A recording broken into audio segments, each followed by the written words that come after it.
All right, thank you all for joining us. Those of you in person and those of you online, we're really pleased that you could be here today.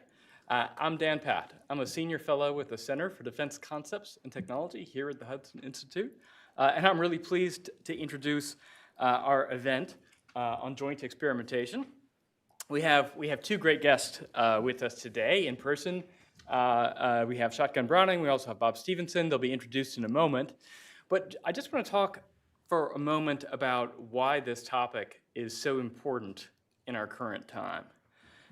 Increasingly, we find that the department's best advantages and its most pressing operational challenges come from creative joint operations, using systems and technology and new and novel combinations, integrated in new ways. It's really quite exciting, some of the potential for U.S. Armed Forces to operate this way. There's a prior event that Arun and I led, along with our colleague Brian Clark, that is about the potential for joint integration. But it's not just creating the new ideas. It's about figuring out how to operate them and experimenting with them and refining them and pushing them into operations. And that's really the central focus of our event today, is on joint experimentation, how we can imagine and ultimately realize these new creative operational concepts and technology combinations. So I think this is really exciting, and what we're going to try to do across the course of this event is, one, make this clear, explain what exactly these ideas are, what exactly the department is doing about it, and why it's important for our combatant commands, like Indo-PACOM. I'll now introduce my partner in running this event, Dr. Arun Seraphin, who is the director of the Center for Emerging Technologies. Close. At something like that, at NDIA. Well, I'll let you introduce yourself, Arun. Thanks, Dan. Arun Seraphin. I'm the executive director of the Emerging Technologies Institute at the National Defense Industrial Association. I want to thank our friends at Hudson for hosting this event. We love to partner with Hudson on these kinds of things, like the interoperability work we've done in the past. This is an example of the kind of thing we try to do at the Emerging Technologies Institute, bring together government, industry, academia to talk through technology issues and policy issues with the goal of, in my case, helping emerging technology shape the future of national defense. But we try to, no offense to our friends at Hudson, try to have a sense of reality in that by bringing in an industry perspective. And I think this discussion is exactly on point, right? I think from an industry perspective, we'd like to see the DoD customer integrate itself a little bit, so have a common sort of voice as it seeks to fund technologies, move them quickly, regulate them, which means bringing together both the end user and the buyer, which is acquisition community, and the tech development community on the R&E side. And so, I think the programs and the activities we're going to be talking about today represent DoD trying to do that, trying to connect those different sectors, which solves a couple of important problems for industry. One is, it represents an opportunity to move money a little faster to take advantage of emerging technologies. I think it clarifies the demand signal a little better for industry, which then allows them to make investments on their own. And I think finally, it allows industry a set of different entry doorways rather than traditional programs of record to demonstrate new technologies, more often than not these days, which are coming from the commercial sector and their own internal investments. And so I think the kinds of programs we're talking about align nicely with the way industry wants to see their DoD customer going. And to talk about that today with us are two great speakers. Hopefully one comes online. I thought we had solved all these interoperability problems, but maybe not. Sitting on stage with us is Tom Browning. Tom performs the duties of Assistant Secretary of Defense for Mission Capabilities in Heidi Shu's office, the Office of the Undersecretary for Research and Engineering. His responsibilities include identifying, incubating, transitioning technologies. He's focused on a couple of areas in this role. Reducing technical risk, receiving warfighter feedback about equipment and operational concepts to better inform the formal requirements process, and then ensuring that the new capabilities that are being delivered actually meet those mission needs. Prior to these duties, Tom served as the Director of Adaptive Capabilities Office at DARPA, and where he worked on that office was really interesting, combining lots of new systems and technologies to deliver new warfighting capabilities and also shape the future concept of operations. Turns out Tom's also a 30-year Air Force veteran, which is very lucky because he was baptized shotgun, apparently, and so that worked out nicely for him. Bob Stevenson is our online guest. He serves as the J8 at INDOPACOM. There he manages their annual $500 million budget, facilitates the development of their requirements for the budget build process. Prior to that position, he was Executive Director of the Maritime Information Warfare, and he was the Command Information Officer for U.S. PAC Fleet out of Pearl Harbor. He was responsible for all their C2ISR and targeting capabilities throughout U.S. PAC Fleet. With that, I'm going to turn it over to Shotgun for some opening remarks. Awesome. And Great. then we're mic'd, right? So that's right. So I'm going to use some slides, and I'm going to get away from the roof because it scares me. Thank you, Hudson folks, for giving me the opportunity to talk to you, and thanks to you all who took time today to be here to listen to it. I'm going to go through a little bit of a personal journey. I promise I'll get to the point where we're talking about joint experimentation, because I think that is the centerpiece of what I'm talking about. But I'm going to walk you through a few events that have occurred in my life that got me there, because it'll help you understand that. And then I'm going to walk through the Rapid Defense Experimentation Reserve, or RDER, and hopefully that'll tie it all together. I have many philosophies. One of my philosophies is that the valley of death, that evil valley we all talk about, where I've got incredible technology on one side, warfighter on the other side, and everything falls into the valley. I don't think it's fiscal. Everybody blames money. Everybody says we don't have enough money, or the money wasn't available this time. I very strongly believe that gap is information. It's not that I don't have good technology, and it's not that I don't have needs. It's that we don't have a structured way of taking the problems, addressing technology against those problems, and then making a compelling enough argument that today is the day, now is the time, that I need to spend that money on this as opposed to all the other alternatives. I really think that's the crux of the problem. So rewind a little bit, rewind the clock a little bit. As Arun said, I had an amazing opportunity, which was standing up an office at DARPA called the Adaptive Capabilities Office, innocuous term for running what was a pretty classified activity, still exists today, called the Assault Breaker 2 initiative. And Assault Breaker 2 at this level was a concerted DoD-wide effort to look at our most challenging warfighting problems in this changing character of war, and look at those technologies that have an opportunity space for new ways of fighting to continually provide our adversaries big enough problems where they decide not to go to war. Really amazing opportunity, amazing team.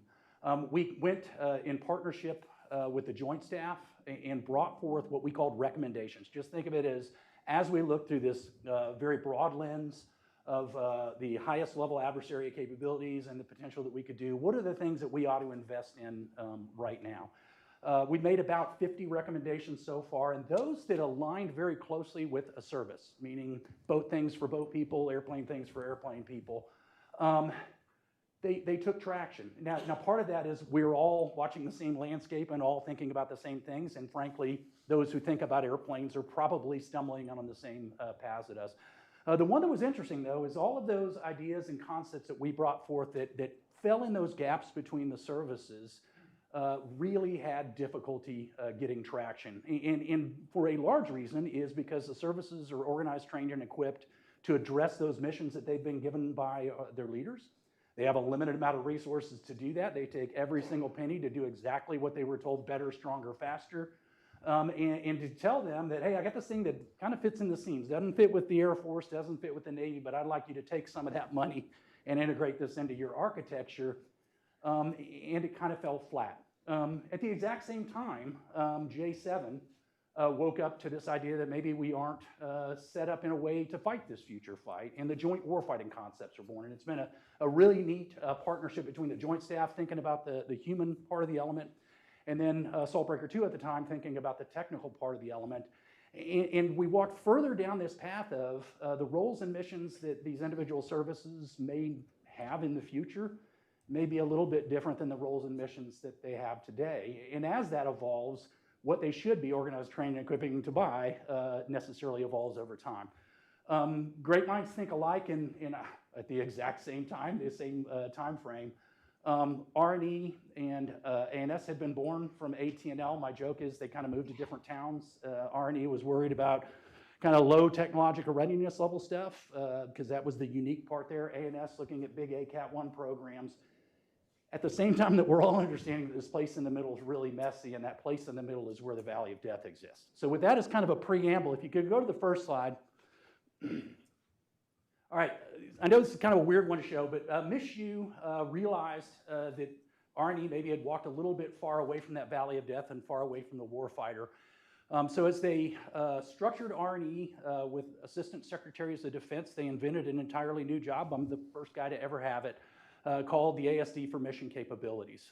And the idea was to deeply dive into this challenge and this awareness that we have joint problems that don't have natural solution space or natural sponsors for getting those joint problems to the end state.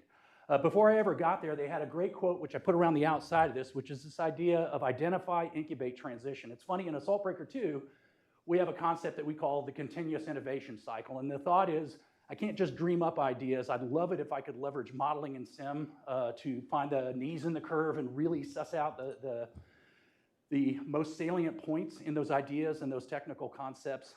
But that's probably not good enough. Beyond that, I want to get into some sort of experimentation environment to make sure that my suppositions and ideas lived up to reality, to make sure the RF actually does the RF, to make sure that the things that go bang actually go bang at the right point. So I stood up MC specifically around this concept of continuous innovation. So if you can imagine in the upper corner here is what I lovingly call the goes in and the goes out. We have an ideation phase. There are 3 colors there. Those 3 colors are actually DASDs that work for me. So the sections of the organization equate to how we execute this process. And the beginning and the end of the movie is a brand new organization in Department of Defense called Multi-Domain Joint Operations. So again, looking from technology, I jokingly call this a magnifying glass that takes the tech community, focuses it on the warfighter, takes many warfighter challenges, focuses those back on the tech community so we can use that area to transcend. MDJO is that touch point, the closest touch point to the warfighter in R&E. And we get that ideation phase. So the ideation phase, think of it as I've got to ideate on what the problem is, so I got to understand what joint warfighting challenges we have that we are not necessarily addressing. And we've also got to look at what are those technologies out there that might be usable in order to meet that gap. We go from that into mission integration. So mission integration, think of that as trying to more wholly integrate advanced analytics, advanced modeling and sim to help us arrive at answers kind of every step of the way. So that first study portion is understanding the concepts and understanding the potential capabilities well enough to start being that dating service and that matchmaking service. These technologies seem to have the highest likelihood of meeting this capability. I'm doing theater scale modeling in sim in order to be able to make informed decisions on that. We decide what we want to do, so I've picked potential technological solutions to that problem, and we go into modeling in sim, and think of this as design of experiment. What are the questions I actually need to ask so that when I have those results through experimentation, I have results that are meaningful and actionable? That goes down to the last organization, prototypes and experiments. That's where we actually do and or oversee service prototyping and then roll into that experimentation. And from an experimentation standpoint, I would argue that the research and development community has done really, really good job always of what I call step 1. The problem is they rarely do step 2. So step 1, does the thing do what I paid the vendor for it to do? Did it work? Did it transmit on the right frequencies? Again, did it blow up the right amount? We do a really good job of that.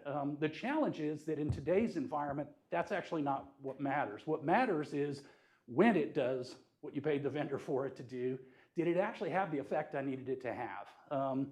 We all talk about the kill web. In Assault Breaker 2, we broke it down. I love this matrix. Dr. Jim Galambos came up with it. And it's the idea that for every kill web or every kill chain, what I'd love to have is a joint or a purple foundation of battle management, command and control, and comms. Think of CJAD C2.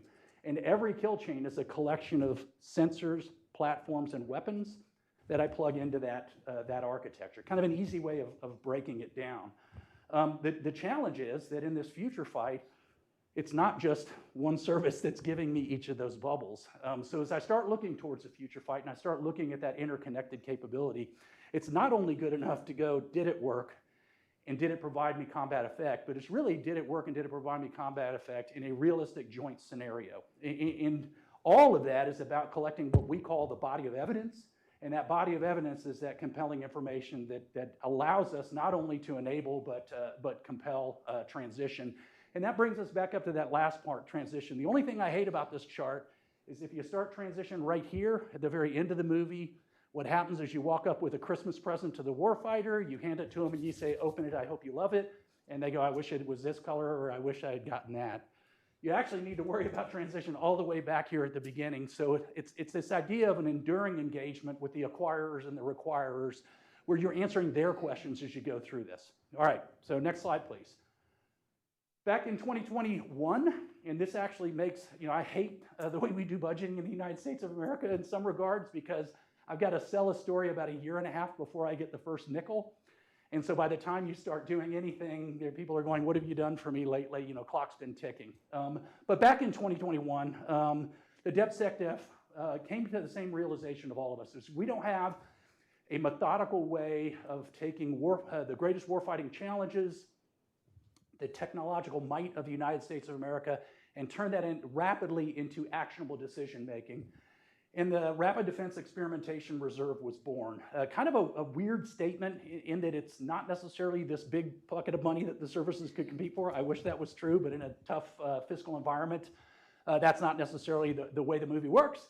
But the idea behind it is to take the entire department teaming together from services to COCOMs to OSD and to our industry partners, look at very specific joint problems, those areas that fall in the gaps, put some kerosene on the fire, do some rapid prototyping on potential solutions, do some very concerted experimentation to prove out whether we were right in the first place and prove out whether we were, and then take that to the DMAG and take that to our fiscal process in DoD to very rapidly put new capabilities and enhanced capabilities in the hands of the warfighter.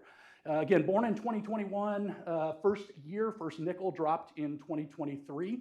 And I'll walk you through that as I go forward. Next slide, please. All right, so first and foremost, RDER is about accelerated transition.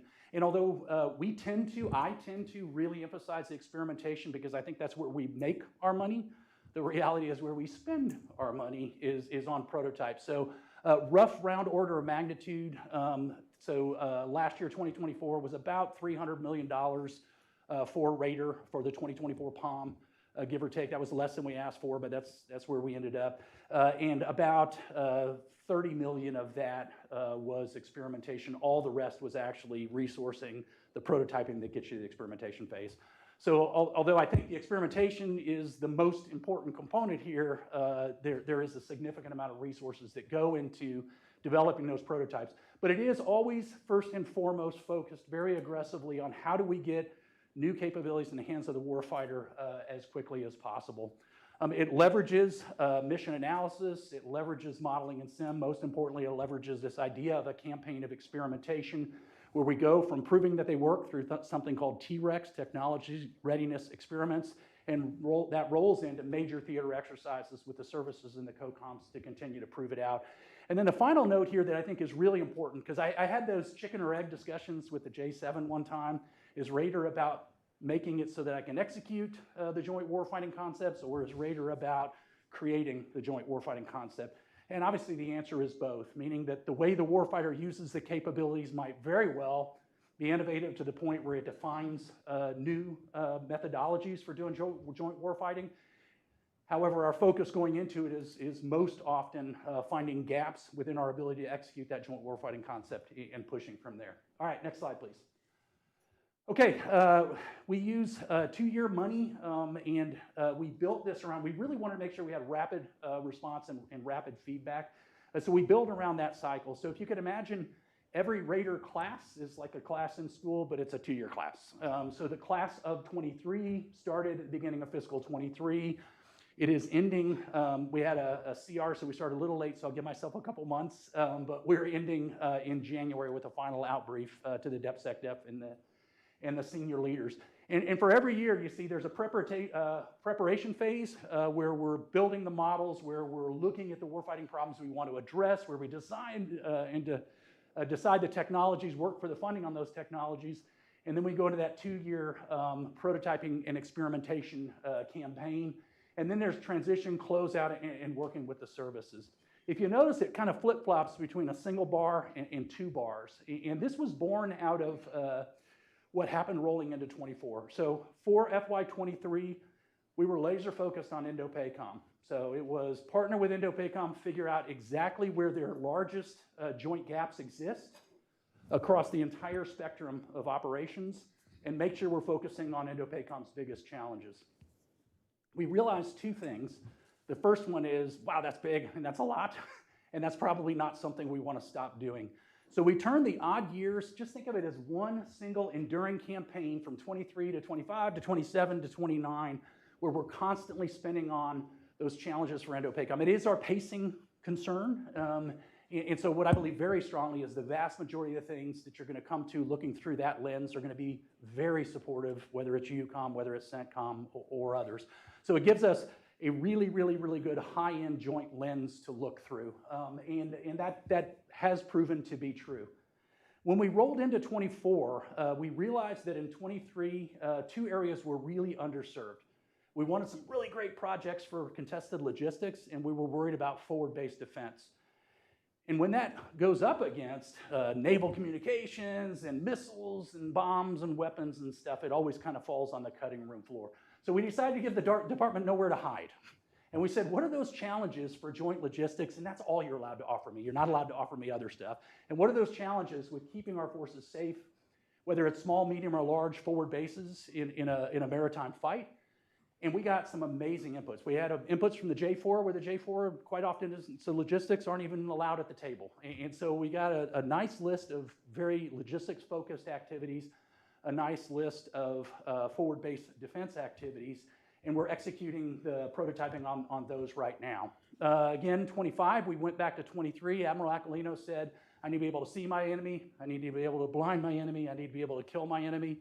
So in 25, we focused on that mantra. Where are we having gaps in our ability to discern a depiction of the battle space?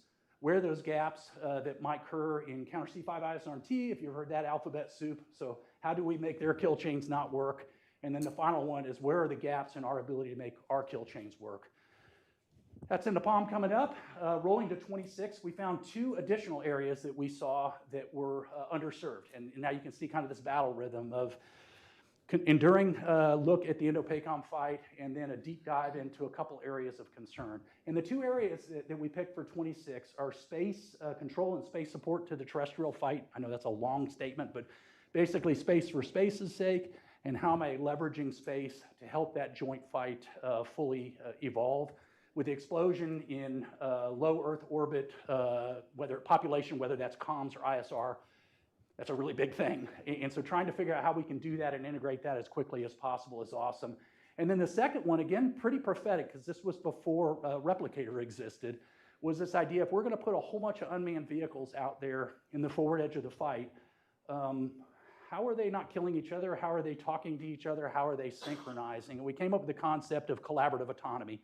So where are those areas in allowing different services, potentially even allies and partners, vehicles and systems work together independent of human interaction? We just finished the selection process and those will go into the 26 POM. So you can kind of understand how that goes on and on. With respect to 23, just to give you and I'll get to questions. I've got one more slide, but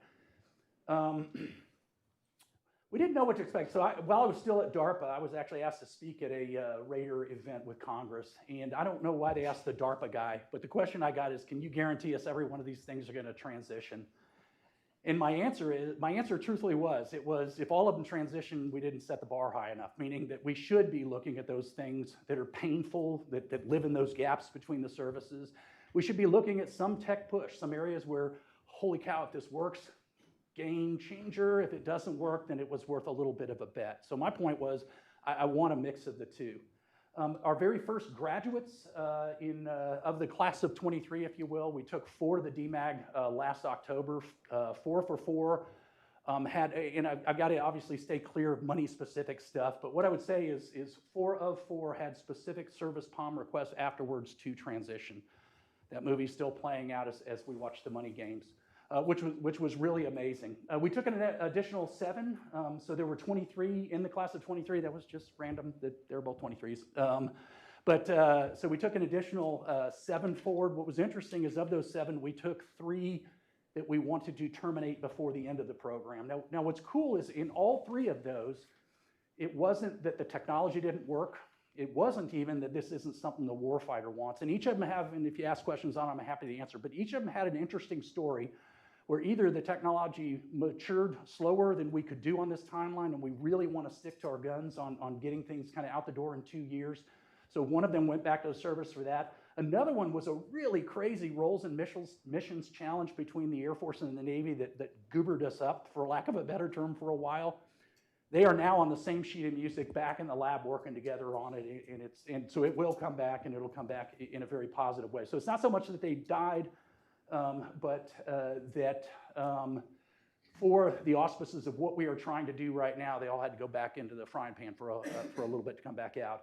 We have 11 projects remaining, if my math is right, and of those 11, we have a pretty firm transition path on about 7. So, so of 23, probably 6-ish are not going to transition right away. That's amazing math. And the other one is, I told them we were going to do it in a 2-year period.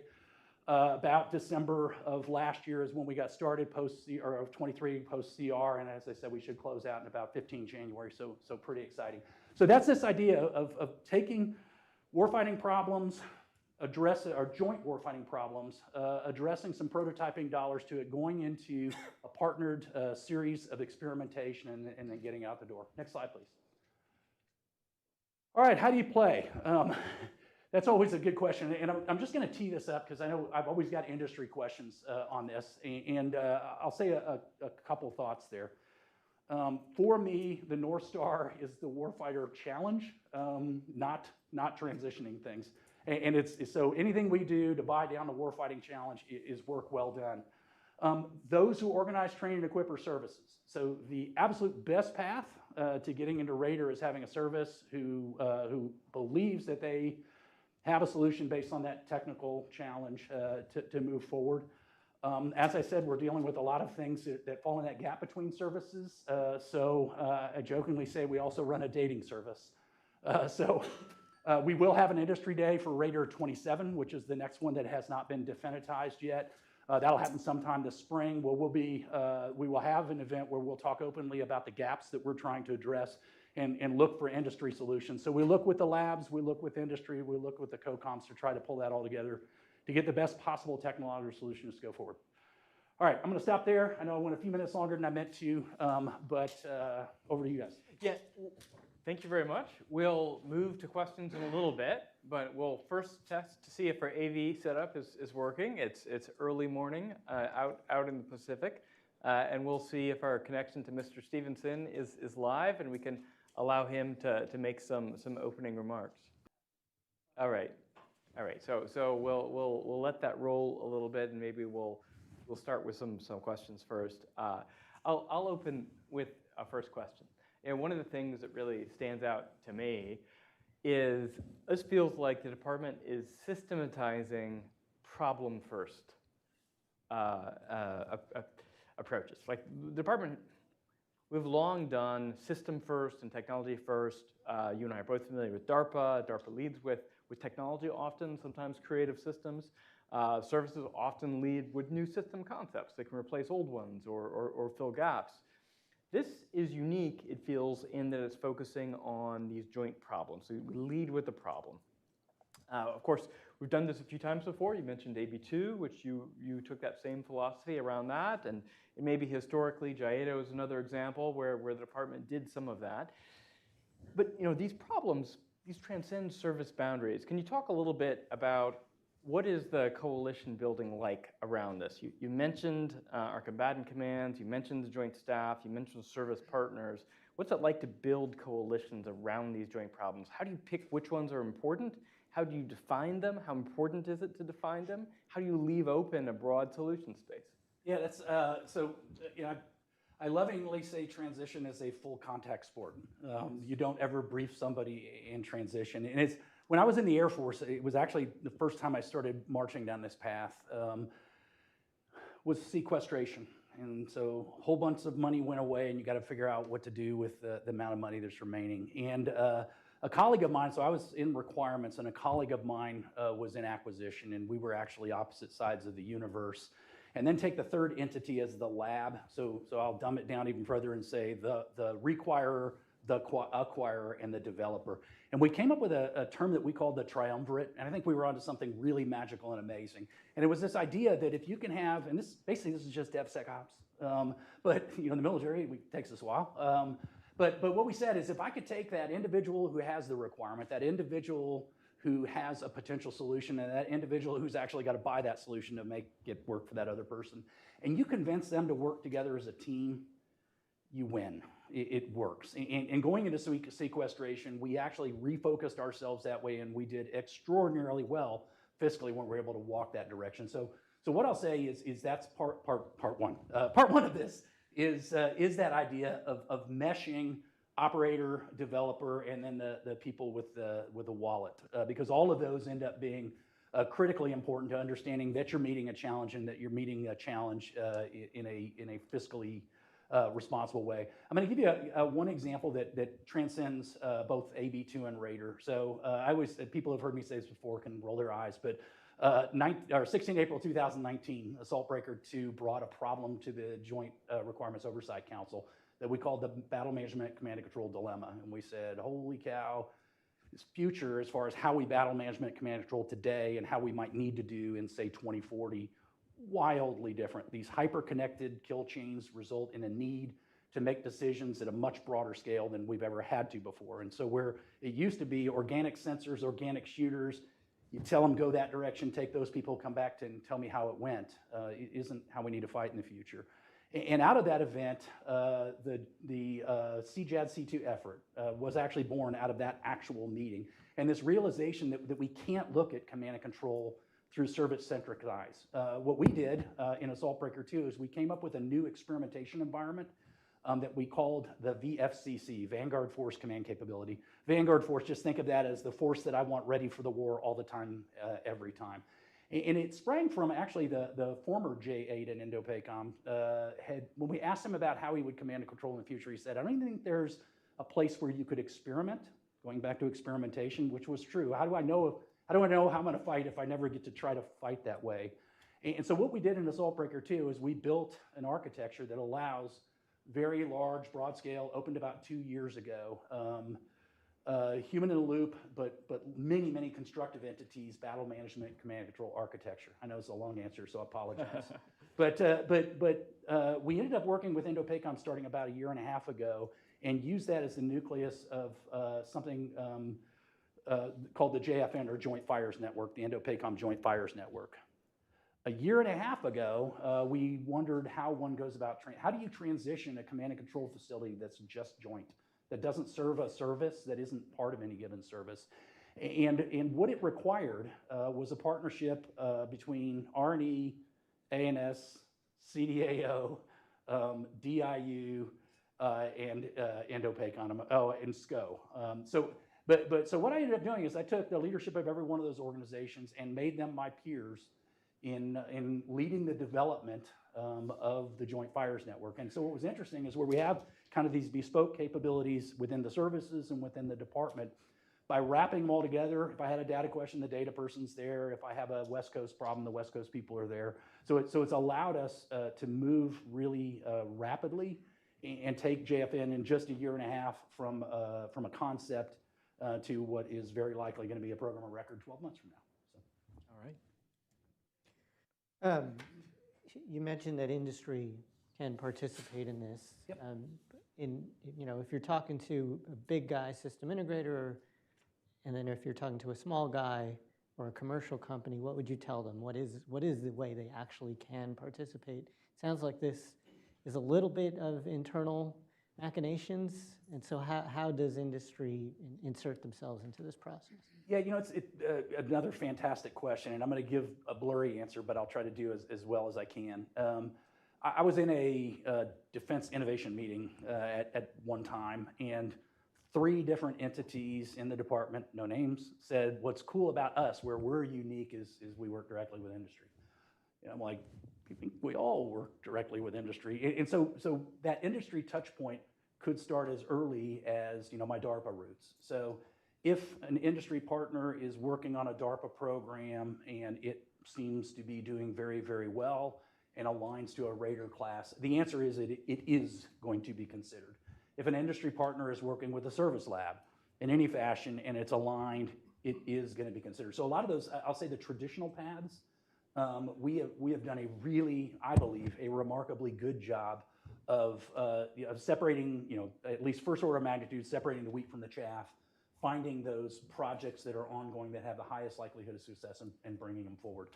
Within R&E, I have 2 shrinking, not whining, but very important portfolios as well that are called DIA, the Defense Innovation Acceleration, and RPP, the Rapid Prototyping Program. One is focused on 6.3 development, the other one more on 6.4 prototyping. And that does give us the opportunity when we find, through many engagements with our industry partners, opportunity space that we can bring that directly in, use our resources to help that partner with the rapid prototyping. As I said, I'm big in the dating service, so I'm going to try to pull a service partner in as early as possible so that as we get towards thinking about transition, there's somebody who's just as excited as me about that.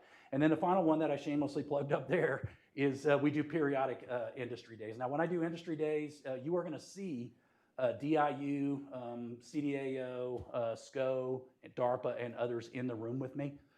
Because the idea is if in fact an industry partner comes up and I got the greatest idea in the world for RDER, and it's not the greatest idea in the world for RDER, but it's the greatest idea in the world for the warfighter, we're able to make that connectivity right there. So through industry engagement, through the amount of money that we have that we can throw directly at 6.3 and 6.4 maturation, through our partners in SCO, DARPA, DIU, CDAO, and then through, frankly, partnership with the services.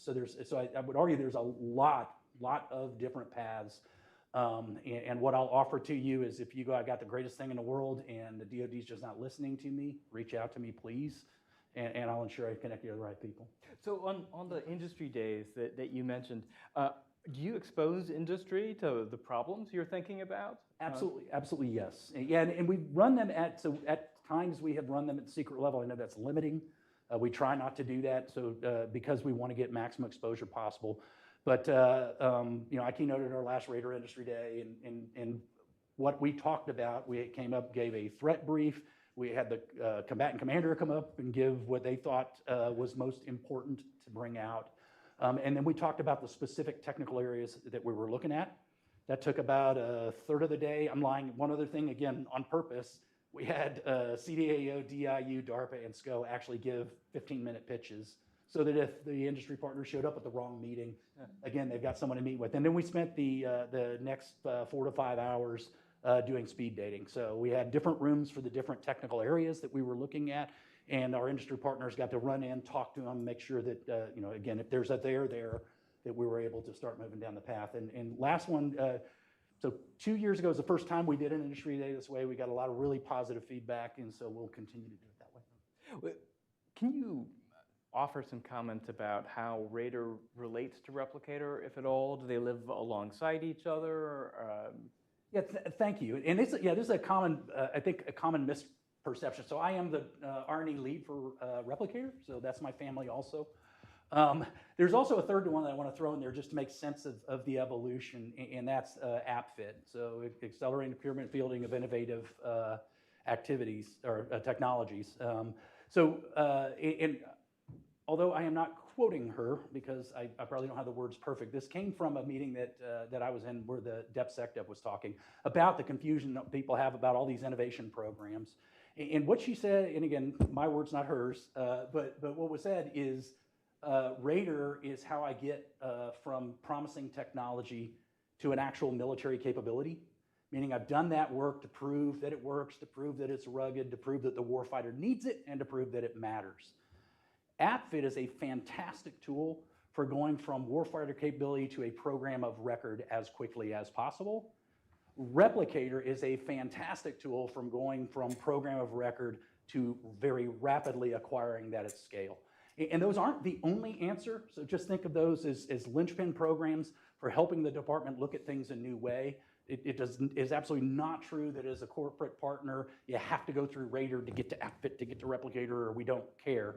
But there are areas where we're able to explore that really challenging joint space and do an aggressive experimentation campaign where we're able to look very specifically at small and non-standard industry partners through AppFit.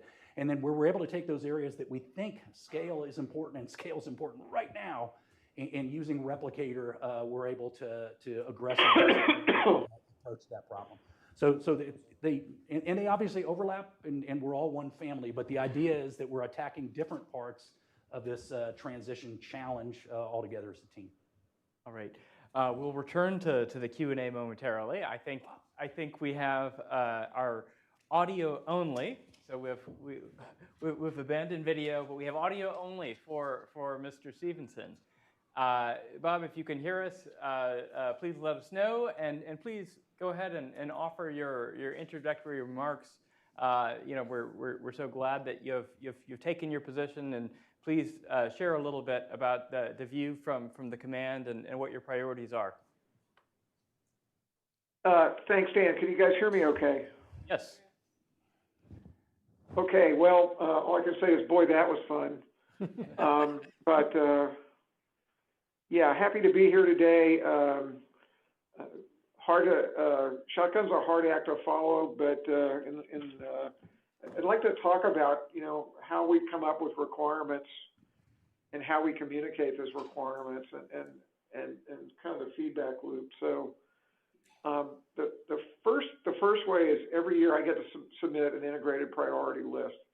And this is me looking at the command's needs, emphasizing what the component commanders ask for, but also what we see necessary to support the joint force. That gets submitted every year to the joint staff. We also, this year, I get to write, as we submit our requirements for POM 27, I get to write a letter to the Congress where I look at the individual service budgets and talk about how they do against our requirements, and that's pretty interesting. As a former Echelon 2 guy, every year I would work an integrated priority list for first Admiral Paparo, then now Admiral Kaler to send into the Navy, and that goes through the service processes and ends up in the President's budget. But the 13XX series is a really interesting opportunity for me to tell the Congress, you know, where we have shortfalls. How we come up with our goals is, you know, pretty lucky. The commanders are really good about telling us what they set as priorities, and we look across the service programs of record, see where those priorities are met, and through our operations activities and investments, look and see where there are gaps, where we see operational gaps, and that's where our partnership with Mr. Browning has been so vital, because the processes he described to you have been really a great opportunity for us to fill those gaps.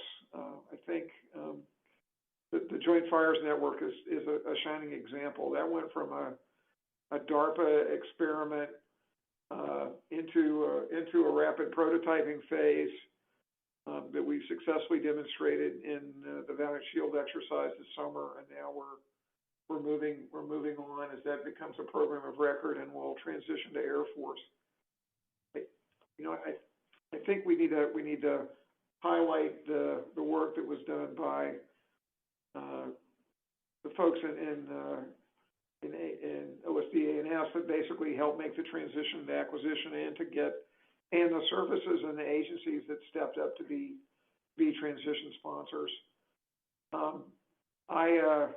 I grew up in the Navy R&D community. I did a JCTD several years ago that was successful, and but you know, at that point we faced the something that's been described as the valley of death, and the way that goes is if like we participated in an experimentation series with the AUKUS countries in Australia called Autonomous Warrior.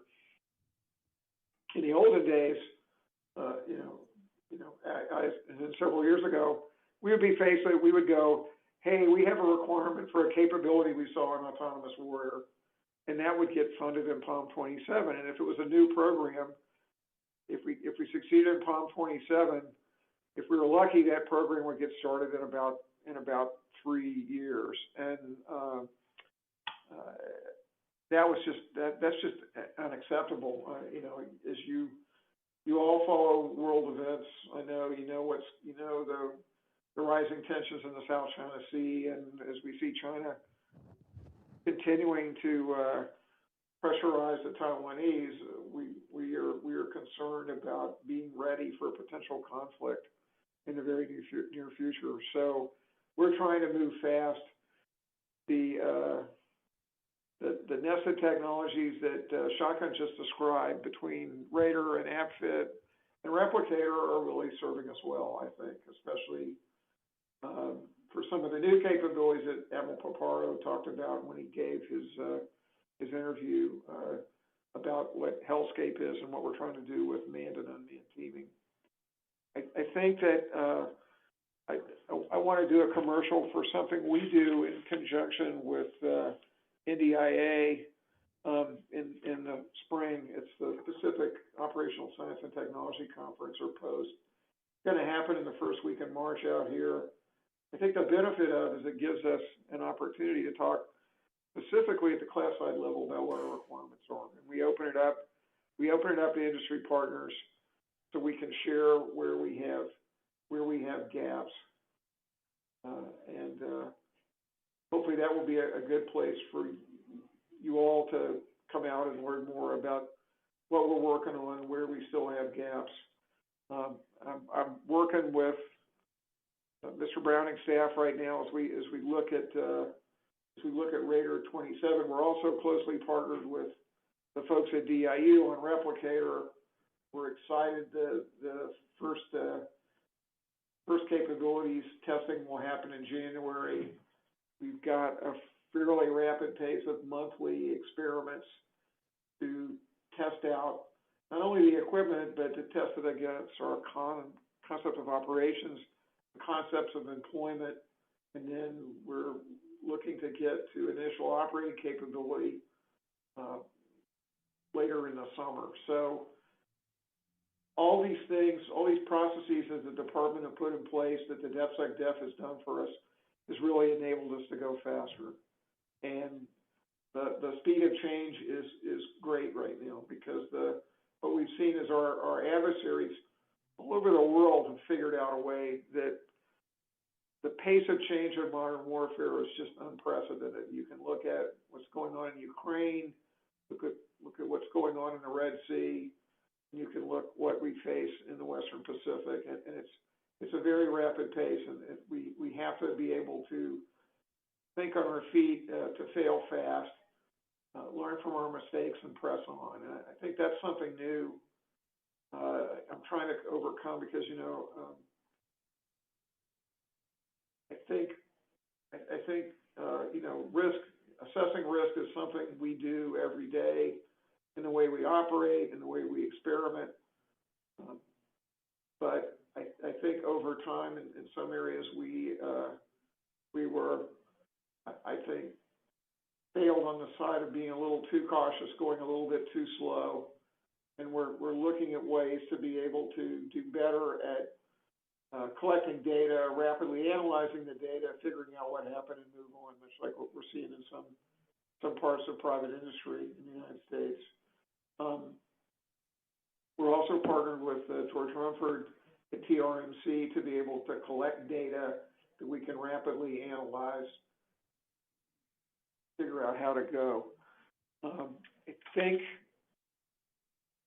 what's recently new, what's growing is our need to experiment with partners.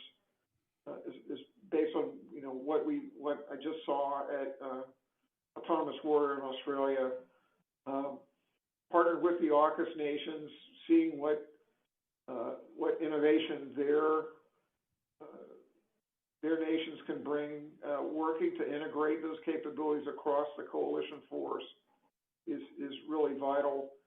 Japan was there as an observer. I know we're all working hard to bring Japan into AUKUS under Pillar 2 and use that framework to continue to build out the capabilities we need. I think those kind of partnerships are going to be critical, just as those partnerships are critical to us politically and operationally. They're important to us for science and technology, and I'm excited about what I saw in Australia and what the future brings there. I think, like I said, hard for me this minute to talk about exactly what our priorities are in working with the different commanders.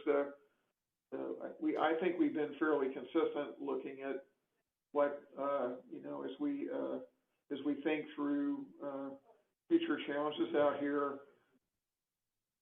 I'm going to be happy to talk to you guys or people that show up at Post in March to be able to talk about that. But we're keen. I tend to lead towards things that are the higher TRL because that usually allows the most immediate solution. But I'm also keen to look at where there are areas or where we can. There are things that perhaps a lower TRL that we can run through the process to do what needs to be done to get them ready to deploy. We're doing a lot of, I talked a little bit about concept of operations and concepts of deployment. A lot of this, there's a lot of effort looking at thinking on all of across what we refer to as the MLPF, manning logistics, sustainment type areas of the capabilities that are coming out, especially in the unmanned arena.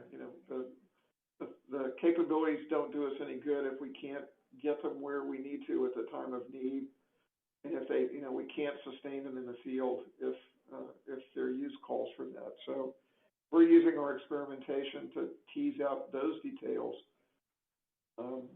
as well as build. A lot of our later experiments turn almost into rehearsals. That I think we've got a major exercise with unmanned vehicles planned for later in the spring. We're going to replicate the echelons of command with the systems and show that we can, from the JTF commander down to the individual units, successfully employ them in scenarios where we think we're going to do that. I have a pretty large experimentation directorate. We partner with a lot of other people. We haven't talked about today, guys like the Strategic Capabilities Office, other individual programs for partners. If they're trying to do risk reduction, we tend to use our exercises like that, where we have units in the field doing things that have the ability to try out new capabilities while they're working to prepare for operations. So we're constantly looking for those opportunities to leverage forces in the field. The whole joint fires thing actually started when a couple of years ago, Admiral Aquilino challenged the services to bring their best and brightest to the Valiant Shield exercise in 22 on Guam. We did that. We learned a lot. We came back and used the Northern Edge exercise up in Alaska as a way to start to give Joint Fires Network its run. We learned quickly, built it out operationally, and we're able to deploy it in a large-scale exercise in the summer. So the pace of this is fast, but we are we are partnered very closely with OSD, especially R&E, to help do these pathways to experimentation. We work closely with other folks in the Pentagon to make sure that we're lining up resources so we can make the transition to programs of record so we can sustain them when they prove to be successful. I'll pause there to see if there are any questions. So that was great. I have a question just thinking about the experimentation that's going on from a service perspective or a joint perspective, wargaming that's going on in and around your theater. How do you capture the results of those and then share them with technology developers in industry or in the government labs? Is there a mechanism by which you can show the results of what worked and what didn't work so people outside can sort of think about how to make their investments, use their IRAD, what gaps and opportunities there are? Is there a way for industry and the labs to see the results? That's a really good question, and thanks for bringing up wargaming and also modeling and simulation, because a lot of the concepts that we use, like when I was at Pac Fleet, I participated in a wargaming series called Global. The Global War Games have been around for a long time. In about 2012 or so, the CNO assigned Pacific Fleet to use the Global War Games to explore what a potential future conflict would look like in the Western Pacific. We just finished Global 19. We're planning for Global 20. But those war games informed us a lot. It helped us mature our ConOps and learn, identify capability gaps. In a lot of cases, we use modeling and simulation to do a deep dive into a particular problem. Captain Chris Papiano, who works for Pacific Fleet, is using the mission analysis capability Mr. Browning has to look at specific nuances of how we would do what we call distributed maritime operations. The lessons learned from these things get captured, at least at the Navy level. We captured the lessons learned from those war games in our integrated priority lists. We use modeling and simulation to determine things about not only the capabilities we need, but the quantities. That all gets fed in, and we offer different forums for the government labs. Easier to share that information in different forums. But again, I'll point back to the post forums. Classified forums are where we want to talk about those kind of things, and it's hard in unclassified forums to talk meaningfully. We look at other opportunities where we can give classified briefings to the technical community. We do exchange meetings with the various labs, the national labs, as well as the service labs. So I think there are a lot of opportunities as we try and summarize that. But I would look to our classified integrated priorities list as kind of where we think we have gaps and shortfalls, and then we hope to use the forums like Post to be able to talk to industry directly, because I feel like talking at the unclassified level like this is very difficult to move much beyond the platitude stage, other than to try and describe the processes, because it's a very dynamic. It's a dynamic process. I mean, we do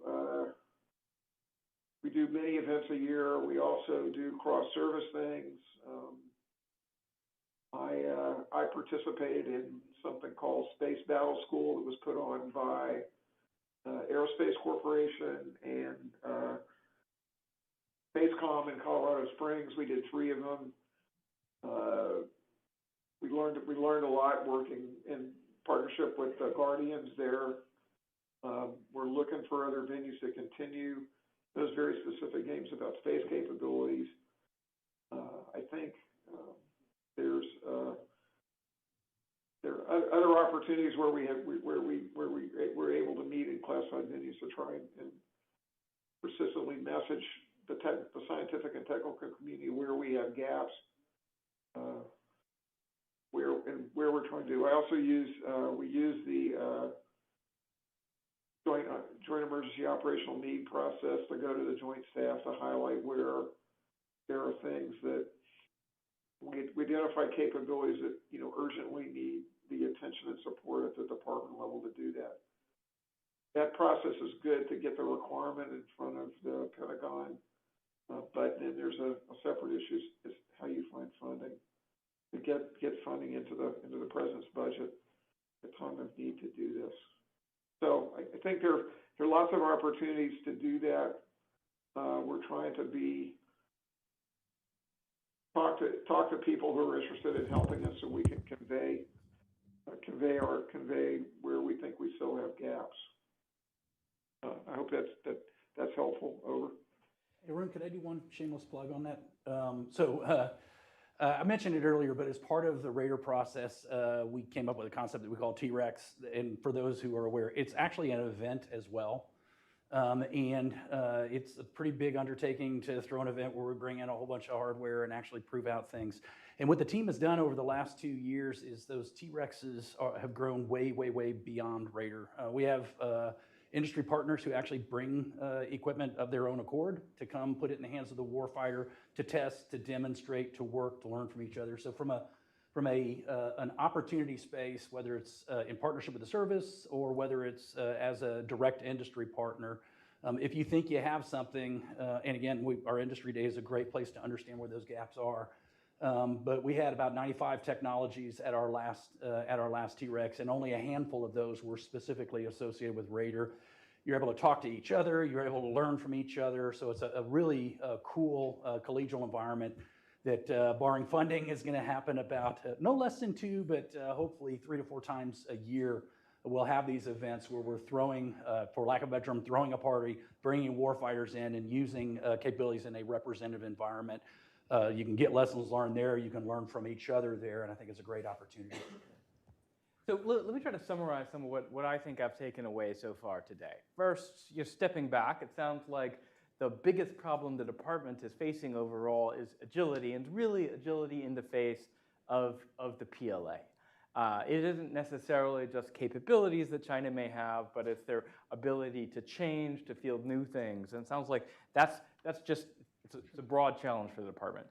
And in particular, I keep hearing this theme of, we talk about C5ISR and counter C5ISR and long-range kill chains and command and control at a large scale. And these are, of course, inherently joint problems that don't clearly map always to one service. So we also have this clear focus on jointness. And the other thing that's coming through really clearly, of course, the services all have near-term and long-term plans, but there's clearly this window of time that Bob brought over very strongly in his remarks of looking out over a series of months at experiments and exercises ahead, and maybe a few years into the future, looking at what are things that are high TRL or things that can maybe be repurposed and brought to bear around these inherently joint problems. That feels the department's processes in that sort of interstitial space are probably a little less mature. And then we also hear the strong emphasis on command and control and concepts of operation, how I'm using these things. Because these are all systems of systems, integrations of different pieces, where maybe I have to use modeling and simulation, maybe I have to use experimentation. And then, certainly trying to, to Arun's point, there's a lot of moving pieces from an industry perspective, right? We've thrown out probably a dozen names of different experiments, exercises, programs, and activities, and you know, one of the points that you brought up was, you know, this valley of death gap is an information gap. And there's, you know, we have to expose industry and technology to the problems. We have to track the metrics associated with it. And we have to work these partnerships. And it feels almost overwhelming, the number of variables that you're working through, the number of activities, and the same for Mr. Stevenson. It feels like, you know, you've tried to make easy on-ramps at Post and at OPACOM and at these industry days. But is that a fair summary of what you see? Yeah, I think, yes, I guess. And it's interesting because, you know, that walks everybody back to Title 10, you know, organized, trained, equipped by the services. Should I do that by COCOM? Should I do that by one-off organizations or whatever? And there's about a million ways you can skin that. I think what I'm interested in is trying to make what we got today work, if you will. And so I get quite often services get afraid of RDER, and people look at it almost like, you know, like OSD is trying to be now the sixth service. And in reality, you know, going back to that dating service term, my vision of RDER is we find a problem that doesn't fit a specific service, as you talked about. We find technologies that could potentially fill that gap. But over that, for RDER specifically 2-year period, however, we should do this all the time.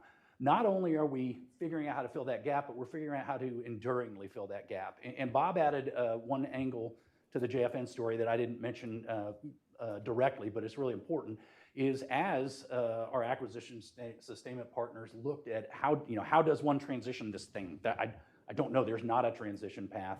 We actually came up with a unique, never done before service-led model. And so what I'll say is for JFN, the United States Air Force, as Bob said, is leading it. That wasn't necessarily the answer we walked in with, but what's cool is for that one little piece of the puzzle, we now have a solution that works for Title 10. So my vision is we're taking a joint look at it because we have to, but the way we buy things is through services. And so the right way to do is to find that service that is the best possible partner. Some of it's going to get messy, and I'm happy to talk about that because we do have some challenges where I think multiple services think it's in their bailiwick. And so necking down to a single service breaks a lot of people's brains. But this idea of taking problems that transcend service, problems that never existed before, like the great increase in unmanned vehicle activity. Who does that? Who does ISR forward? Should that all be space now, or should all be Air Force, or should that be an intermix of everybody? But for me, the really important part where I truly and honestly see myself as a partner to the services and not an opponent to the services, this is all about deciding when it's valuable, when we've grabbed onto something really cool and important and game-changing and keeps the adversaries thinking. Which service should now own that? And so what I'm doing is we're bit by bit by bit, we're evolving and modifying what it is those services organized, trained, equipped for, so that they're always healthy, they're always eager, they're always excited. I think the right path to using the system that we have today and leveraging that to address these really critical joint problems. I think we have questions. I guess I would just throw in one point is that before the questions, is that when I was on the Hill and we were thinking about the Undersecretary for Research and Engineering and creating a position that would be a higher level CTO for the Department of Defense, it seems pretty logical then that this kind of function, which allows the person to reach back to see what's going on the innovation side, the science and technology side, the commercial side, and connect it with customers through this process of experimentation, and then finding the natural handoffs to the programs of record. Seems like this is a function that makes sense for a CTO. Understanding the CTO is not responsible for hardcore acquisition and sustainment, but sitting at that leverage point between those two communities, I think is an appropriate role for a CTO, and I think it aligns with where I think the Hill's head was at the time. With that, I think we should take some. All right. So we have Morgan has a microphone here. Please raise your hand if you have a question. All right. Please go ahead and please state your name and then if you're directing the question to a particular audience member, please call that out. Thanks. Okay. Good afternoon, Lance Van Zant. Tom, correct? First of all, great briefing before, no notes off. Great job covering everything. My question, you mentioned 4 services or 4 programs went to the service and received increased POM funding. And going back to, you're just talking all around it, to be a partner with the service, I'm sure they want money to come with that. So how do you, does OSD transfer some of their funding wedge to the services if they really want to impose this on them? Or how is this dialogue and this compromise with the services who all are already, there's no money left over at the end, right? So how are we funding these programs that OSD says, hey, this is something that we'd like to move forward with, mass produce, you're the best service for it. Is it go fund it, or here, have some money to go along with that? Yeah, that's a really good question, and there is not a simple answer, and I promise I'm not trying to dodge it. The R in reserve was originally envisioned to be, hey, I'm going to ask you to work on something, wacky and joint and different. And again, we want to execute it through the services at times because that gets buy-in from the services. But I'm going to have this magical extra pot of money where I'll grab stuff from. Well, we all know in the budgetary environment, there is not a magical bucket of money. So whether you carve it out beforehand and then give it back to them, or whether you ask for it and you ask them for it afterwards. In a humorous way, I think human engineering. I'd rather pull the money out when they're not looking and then give it back to them and make it think it gave it to them. But we've woken up to the reality that in a reasonably sustained budget, that if you want to do something new, you're not going to do something old. And so I probably am not a good salesman, because when I talk to the services about it, my answer is, you're damn right you're going to pay for it, because it's your job. And by the way, if Bob Stevenson has a problem, and we know that they have a problem, and we find the perfect answer for a service to do it, it should go into the budget right now. That service should do it right now. But they have a lot of competing resources, and that's why I go back to this information part and the value of the experimentation, because what I want to have is so much compelling evidence that this is the right thing to do right now that they're not afraid of it. One of the examples, and this is a freebie almost because it's reasonably focused on a single service, but with respect to CJAD C2 and the forward components, we saw a capability for rapidly accelerating the forward edge. So it's Marine focused, but just think our forward edge forces. It was something they were considering, and it's something called FITC, Family of Integrated Targeting Cells. It was one of the first RDER graduates. Now, it was filling a really big gap that everybody was begging for. But the answer from the Marines is we accelerated it 5 years. So by them being able to leverage frankly, just the speed demon that is RDER, and then able to leverage this joint experimentation that they never could have organized, they were able to put those prototype facilities into scenarios that allowed them to get their leadership to understand to invest. So last year, we did our RDER selection process in October. That's what we were told to do, but that's really stupid, meaning that we were bringing bills to the department when the department is usually done with doing bills. And we figured out that error. And so in a funny way, had we wanted to do something then, it was going to be an aggressive yanking of money and moving money within the department. What was funny is in the entrance of FITC, the Marine Corps wanted to do that. We facilitated it, and it went really well. In order to fix and make things better this year, we did the same process in June.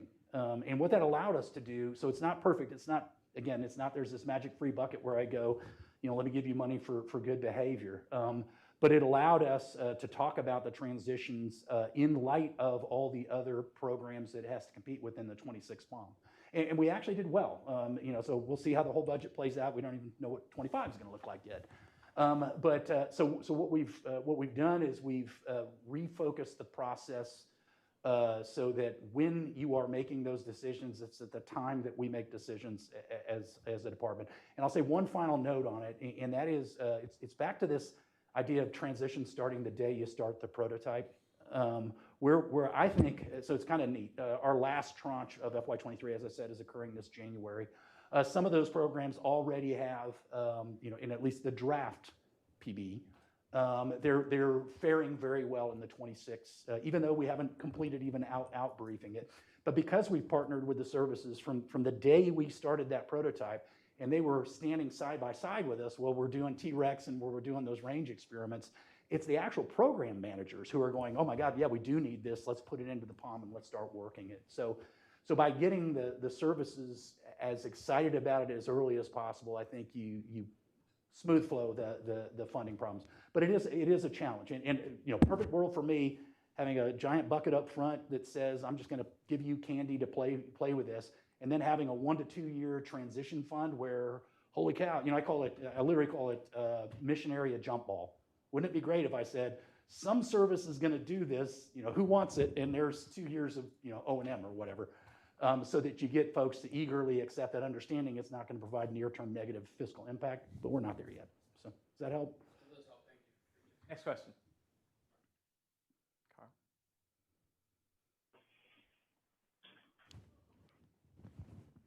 Going to ask a hard one, shotgun. Hey, Dan, Aaron, good to see you guys.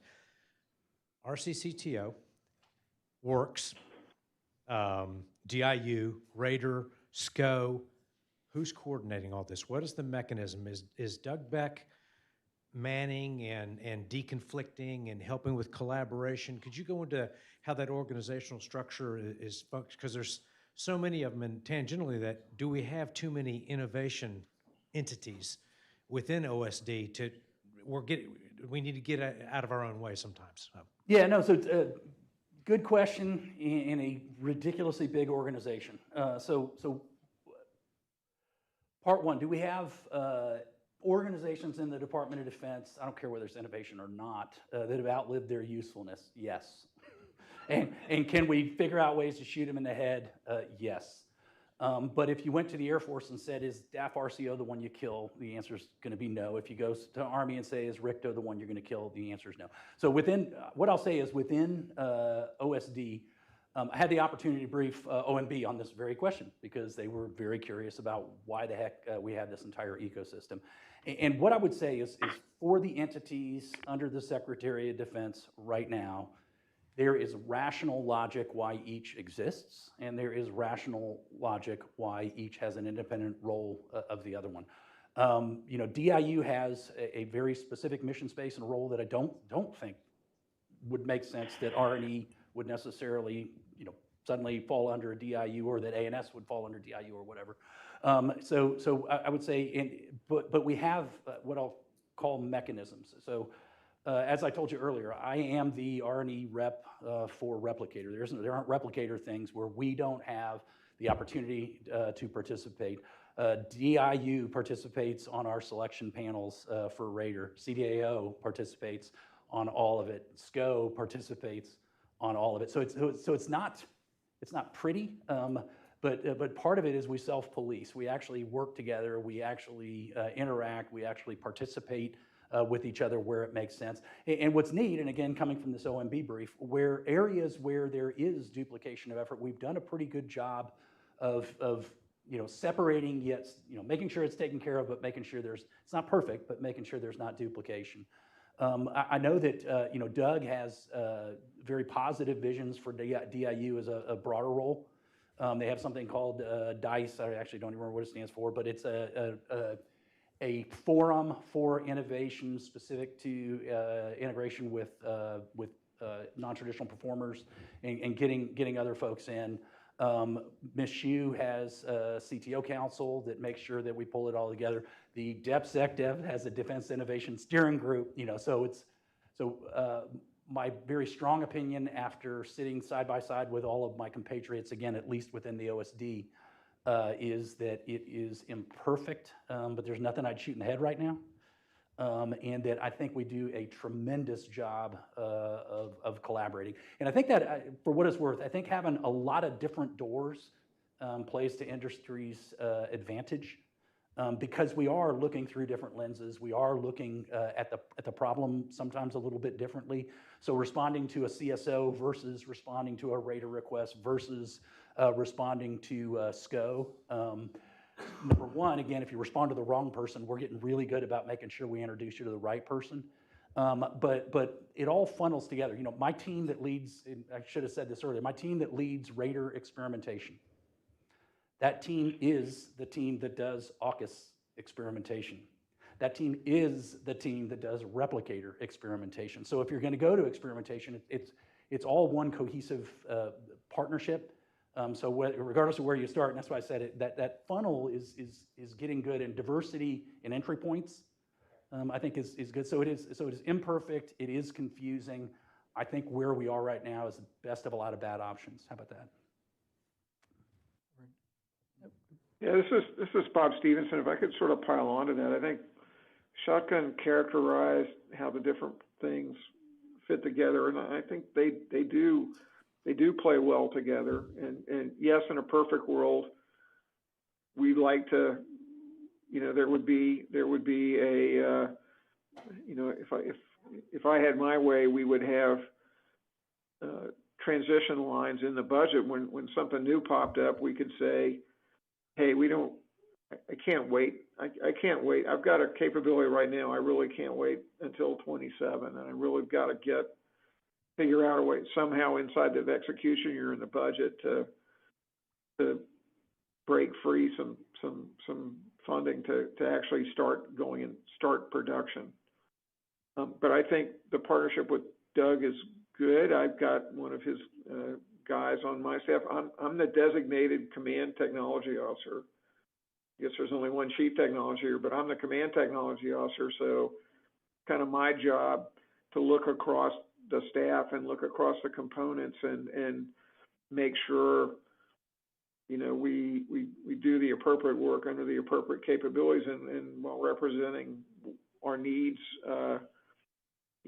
to the Congress. So they understand that we speak, clearly and reasonably about what we're asking for. And I get a lot of direct input from my commander on that. It's one of the best parts of my job is that he's really good at telling me in no uncertain terms what he needs and why he needs it. And we do our best to convey that across the community. But I think, yeah, could it be better? Yeah, I think so. But I think it's allowed us to really accelerate, and there are many examples, and there like I said, we're excited about about what Replicator is going to produce, and we were able to pull some promising technologies out of Autonomous Warrior and get them into the first tranche of Raider pretty quickly.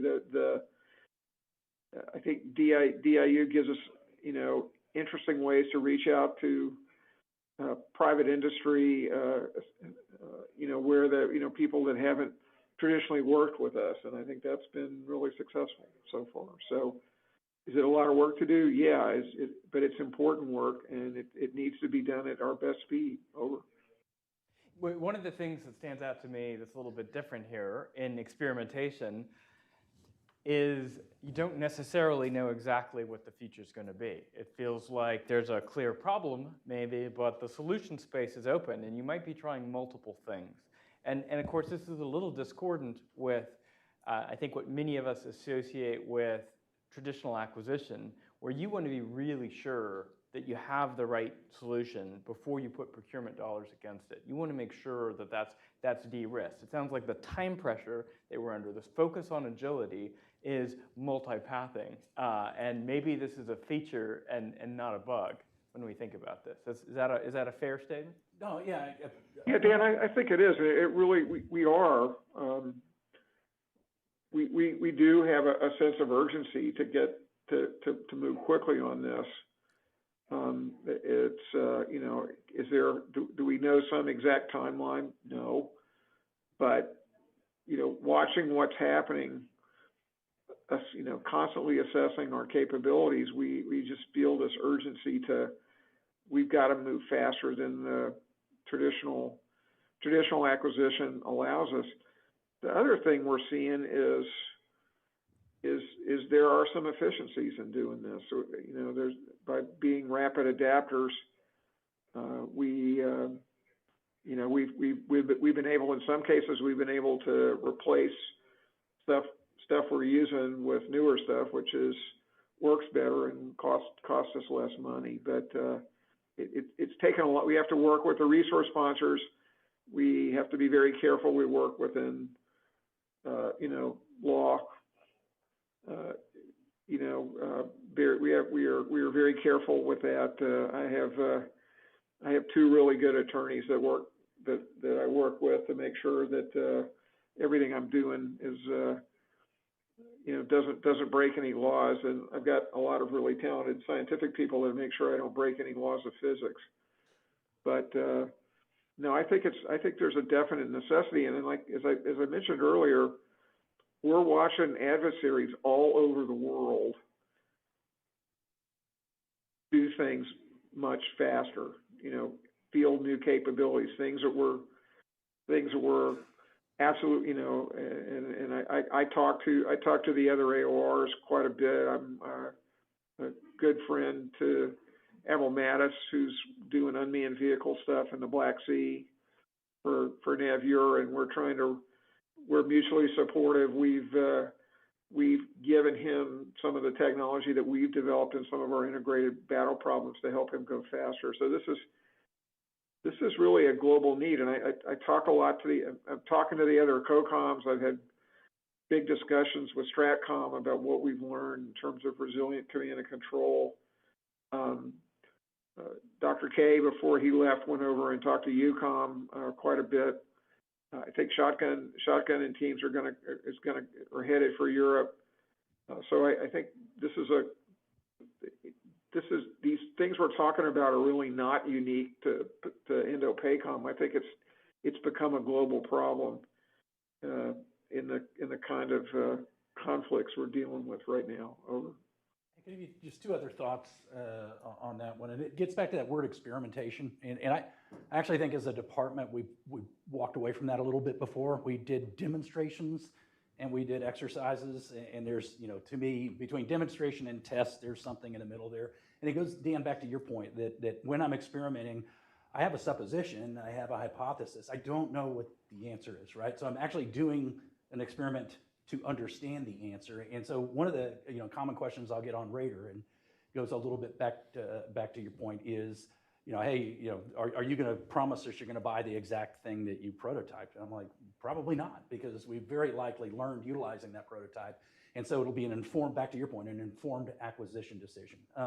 Two other quick points on it. One of them is we actually have started, and I'm really happy about this, but started in RDER doing best in breed. I call them super fight offs, but bringing similar products to the same dance so that we can understand which one makes the most sense, and then shoot the bad horses in the head. Well, we did our first round of that in RDER 23. Classified stuff, so I can't talk a lot about it, but it's basically we had two different services with what seemed to be identical, really expensive electronic attack approaches. And so we had our super fight off to see which kid wins, and what we found out is they were very uniquely valuable. And in both instances, they actually were very complementary technologies, targeting two really, really similar but different things, and that as a country, we are way better off with both of them. But that was a really compelling argument, because had that gone to the JROC, had that gone to the DMAG, had that gone to the Hill, they'd be going, oh my God, you idiots, you're duplicating effort. And so we built this really foundational understanding that we're not duplicating effort. The other kind of cool one is, because they're very classified programs, they didn't know each other existed. So now they are actually collaborating on software, they're collaborating on lessons learned. So I have two very healthy but co-informed programs that wouldn't have existed had we not done the joint experimentation. So there's a method to the madness there, and I agree with you that it is different than traditional acquisition in the sense that I'm entering, again, I'm not entering a test where I'm proving something did something. I'm entering an experiment where I really honestly don't know the answer, and that's frankly why I'm doing it. Excellent. Please. Jeff Gage with Data Miner and a Navy veteran. I'd love to hear from both Bob and Shotgun on the topic of experimentation and contact. So from Bob, I'd love to get a little bit of insight into Admiral Paparo's thinking about the value of current experimentation efforts in deterrence. And then let's assume fight in the Western Pacific, deterrence fails, the fight tonight goes on for many, many, many nights. I'd love to hear from Shotgun. Have you thought about how you would further compress the RDER effort to a matter of weeks or months as we essentially discover the results of our hypotheses in lethal combat. Perfect. Bob, did you hear that? Do you want to go first? I did. I'll start, and this is going to have to be my last one because I've got to go downstairs to meet with the NRO guys. But I think there's a lot of, Admiral Paparo gives a lot of thought in information operations. And it's a focus area for us. And so there's a lot of thought that goes into our strategy of conceal and reveal. And that drives into deterrence. And I think that we're working really hard to improve our capabilities in that area where there are things we want to message. We strongly want to message any potential adversary that today is not the day. And I think that, but it's thoughtful. And, and to that end, one of the things we're looking on is we're looking a lot at live virtual and constructive training as a way to practice things and evaluate things that we necessarily don't want to reveal. And there's a measured process that, everything we do gets looked at through that lens. And that's about all I can really say. And Shotgun, before I'm going to turn the floor over to you because I've got to run down. But for Dan and the folks at Hudson, thanks for the opportunity to participate. Sorry about the audio problems. I want to make sure that, working with our partners at NDIA and other agencies, we are trying to do a better job. But there are lots of avenues, both through the programs that Mr. Browning runs and the programs that DIU runs. Lots of opportunities for industry to come forward. We do, and we're happy at the right classification level to be really precise in where we have shortcomings. One of the things, like I mentioned, I came out of the Navy R&D community, and one of the things that keeps me awake at night is sometimes, I'm laser focused on where we see capability gaps and things like that, but we are open to things that we haven't thought about. And with that, I'll turn it over to you, Shotgun. Thanks for your partnership, especially. And Dan, I'm gonna drop out, but thanks for the opportunity to talk today. Thanks for joining us.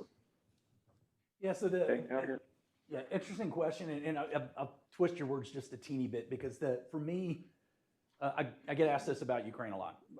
So the idea of experimentation in conflict or in contact. And my problem with it is that it is unlikely you're going to collect the results in a meaningful way. So I can, and I'm saying it this way just to be clean, but I can throw a UAV in Ukraine and maybe possibly understand what it did, and we can try out an EW system and understand what it did. But back to kind of what Bob was saying, whether it's live virtual constructor, whether it's TRMC, getting a scientifically valuable result actually ends up being important. So I would say experimentation during conflict, heck yes, and should we very rapidly iterate on our capabilities that don't seem to be working the way they wish they worked.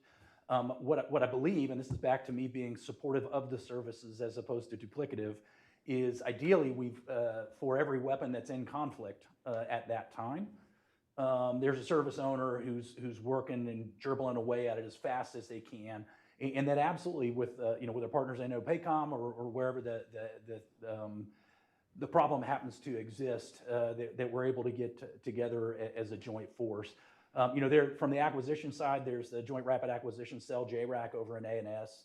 And then what we do in R&E, we are able to do rapidly. And again, I know Bob and I have beat that drum a couple times just because it has been a really neat win for a lot of us. But from Admiral Aquilino yelling at us, April and a half ago, about why do you guys keep making experimentation crap? I need a real command and control capability, for my COCOM.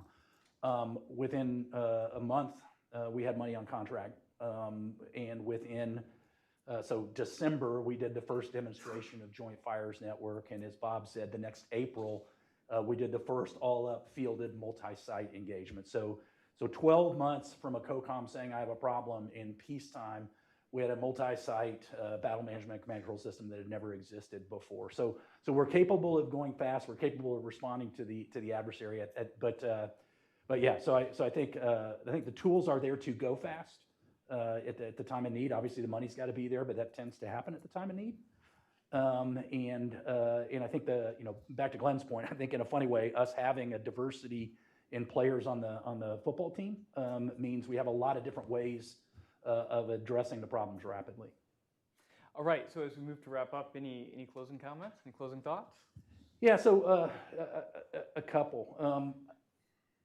I very strongly believe this joint warfighting gap is real, meaning that if, and this is, again, in all partnership with my service partners, if we just let the services independently continue to do what they are doing right now, I don't think we're on a path to awesomeness. And some entity needs to do that. And we have a joint staff and we have an Office of Secretary of Defense who are responsible for ensuring that we align the mission space with the right services. So probably the number one most important thing is everything I am talking about is about supporting the services, is not about supplanting or altering or anything else. It's about providing the integration and ability to mix it all together. Second one, which I didn't talk enough about today, Bob mentioned it a couple times. From a technological standpoint, the modeling sim and live virtual constructive experimentation tools exist to be able to do this much faster, much better, higher fidelity, be able to do things in a much more meaningful way. And like CJADC2, that's not an individual service thing. In fact, individual services have their own disconnected modeling and sim tools. And so figuring out how to pull that together, I think, is the next angle here, because that's how we, similar to unmanned vehicles, it's how we're able to leverage technology in a way where I'm able to iterate on this much more rapidly. So I think if there was an area that is underserved that we all need to focus on, it's that advancing, and realize when I say modeling and sim, it's got to be high end, it's got to be very classified so that it can bring in the true information, and it's got to be opaque to the adversary so that they don't get my results. And I guess final part is back to that valley of death. I a year and a half into RDER got, why the heck has RDER never produced anything? Because people had been listening to that acronym for 4 years, 3.5 years. The reality is it is working, meaning that we are working on unique joint problem sets. We are partnering with the services to meet the COCOM's needs. And when you look at the class of 23, and I think it's just going to keep getting better, the reality is things are transitioning. It's messy. There are arguments. Those arguments are supposed to occur so that we can serve the taxpayer right and that we can serve the services right. So this body of evidence necessary to be that information that informs transition I think is the right path, and I think we're showing that. We just need to keep going down that path. Thank you. I'll turn it over to Arun for final thoughts and closing remarks. I just want to thank Shotgun and Bob for joining us today. Thank Hudson for hosting us today. I want to especially thank Bob for doing such great commercials for NDIA. If you missed it, he wants you all to attend the Pacific Operational Science and Technology Conference in Hawaii. I would add on to that, please go visit the NDIA website and the Hudson website to find out all the other activities we're doing in this space of rapid technology development, solving the world's acquisition problems, reorganizing the Pentagon, all those kinds of clever things that we try to do. I would mention that we're going to try, like we did on the previous paper, to turn this into a document as well, to talk about the need for experimentation, the need for new ways to bring new technologies in contact with concepts of operations and then deliver things, to get some of the perspectives from the eights. If you all are interested in giving us feedback based on what you heard, I'm going to point out Wilson Miles, sitting there in the second row. Raise your hand, Wilson. we say we're doing that, really Wilson's doing that. So, please find Wilson and he can sort of incorporate that into what we tried to write and deliver in the next few weeks. I will also say from an ETI perspective, please check out our website, emergingtechnologiesinstitute.org. We've got webinars, we've got short courses, we've got podcasts, and we have got a Emerging Technologies Conference coming up at the Convention Center next August, and hopefully you will all come and participate.